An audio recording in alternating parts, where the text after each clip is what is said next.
Så er vi lige netop ankommet til Alsik Hotellet, og her sidder Judith og kigger. Vi er på 8. etage, og det er nok det flotteste værelse, vi nogensinde har boet på.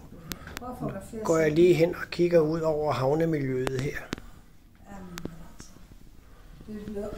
Se lige, at vi er blevet opgraderet med den skønneste udsigt ned over sejlbådene, der ligger her. Og så sidder den skønne Judith lige der på sin stol og smiler. Og her har vi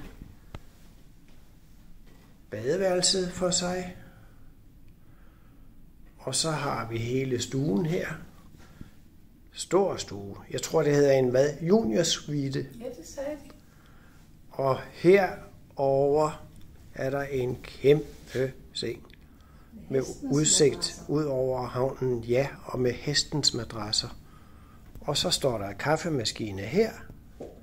Vi skal have kaffe lige om lidt. Og herude er toilettet, som er lidt i samme stil som det, vi har derhjemme. Så det var rundvisningen på vores bryllupsdag. Hej!